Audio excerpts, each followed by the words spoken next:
자, 국내 정치 소식 간단하게 한두 가지만 하고 마무리하겠습니다.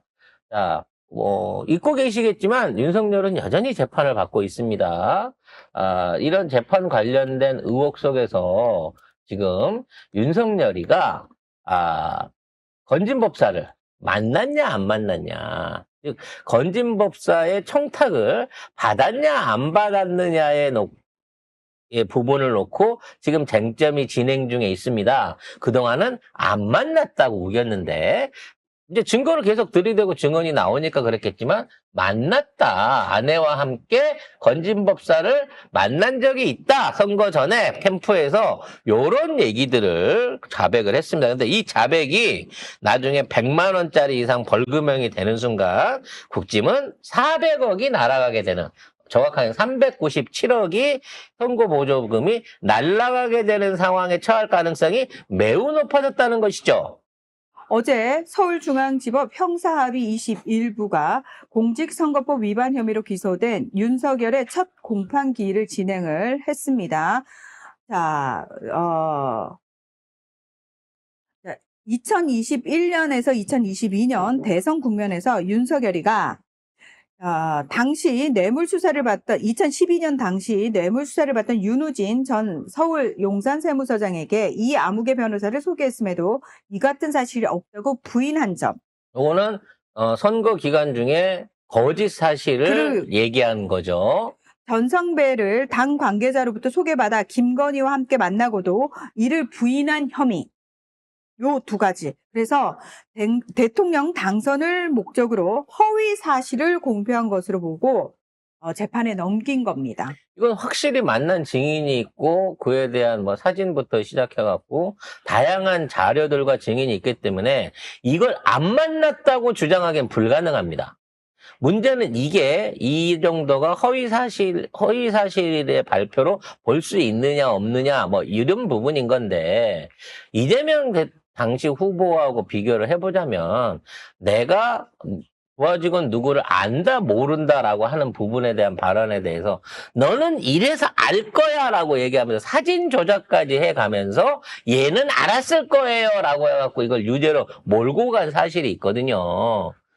그렇기 때문에 이 부분에 대해서는 당연히 유죄가 나올 거고, 이 유죄 부분에 대한 취지가 벌금 100만 원이 나오느냐 안 나오느냐 이 판단이 중요합니다. 무죄로는 못 만들고 유죄이긴 한데 벌금이 100이 되느냐 안 되느냐에 따라서 100만 원이 400억이 되느냐 아니냐가 걸려 있다는 거죠. 저는 이 재판이 지금까지 질질 끌려와 갖고 지금 재판이 진행되고 있는 게 난 정말 신의 한 수라고 생각합니다. 재판부가 이 재판을 정상적으로 해갖고 이거를 끌어가지고 진행을 했다고 치면 이미 선거법이 있었을 때 선거법 시효가 남아있기 전에 시작되니까 연장이 된 거긴 한데 이미 대통령 당선되고 1년 안에 끝났을 수 있는 재판이에요. 만약 문제가 생긴다고 했으면. 근데 그 부분에 대해서 지금까지 질질 끌고 온 거는 이거를 판결을 안 하고 넘겨버리려고 계속 쌓아왔던 거야. 지금까지 미루고 있었던 거야.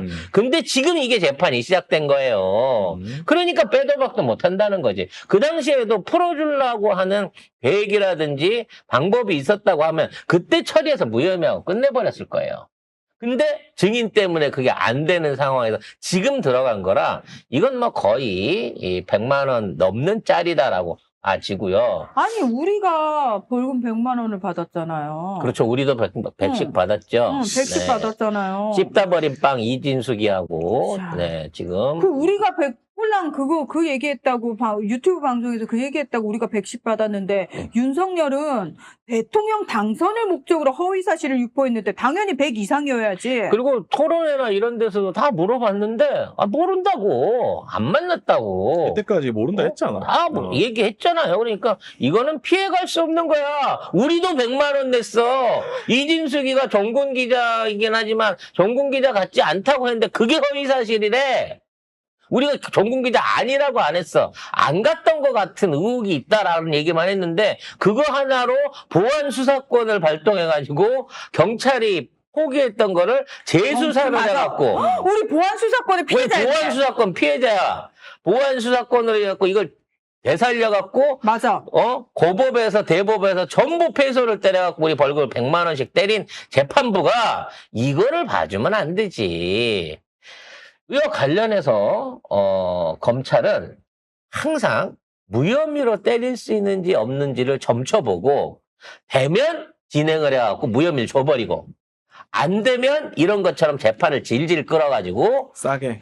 시간을 끌어가지고 뒤로 밀어넣는 전술을 취했다는 거예요. 김건희 관련해서 주가 조작 무혐의를 때리지 않았겠습니까? 재판에서 요게 어떻게 돼서 된 건지 이걸 알아봐라라고 중앙지검장인 당시 이창수가 밑에 검사들한테 이거를 지시했다라고 하는 정황이 나왔습니다. 자, 김건희에 대한 대면 조사가 2024년 7월이거든요. 그걸 하기도 전인 5월경에 이창수 당시 서울중앙지검장이 담당 검사에게 내부 메신저로 무죄 판례가 많으니 참조하라면서 사실상 무혐의 결론을 유도하는 지시를 내린 정황이 포착이 된 것입니다. 그러니까 다시 말해서 처음부터 무죄 판례가 많으니까, 그러니까 다시 말해서 이거 무혐의 결론을 내리려고 하니까. 그렇죠. 봐주기 야, 수사야 이거. 그러니까 딱 정해놓고 딱 결론은 정해졌어. 그리고 답정너. 수사안에 척만한 거지. 그래서 수사 결과가 나와 있고 아무리 많은 증거가 있어도 당사자가 쩐주가 몰랐으면 처벌할 수 없다라는 판례를 이용하기 위해서 주고받은 그 많은 통화와 녹취와 관련된 문서와 이것들을 다 개무시하고 재판장이 내가 보기에 김건희는 몰랐을 것 같아요 라는 이유로 무혐의를 선언하게끔 짜고 치는 고스톱을 쳤다는 거예요. 말이 되냐고.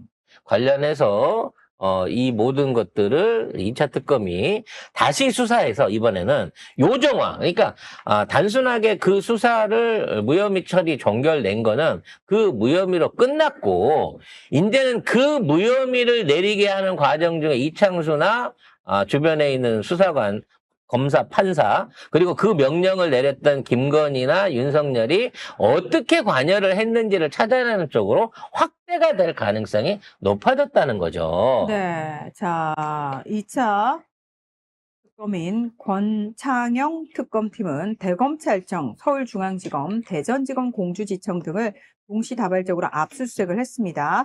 그러면서 이창수 전 지검장과 조상원 전 4차장 등 당시 수사지휘부를 출국 금지 조치했고요.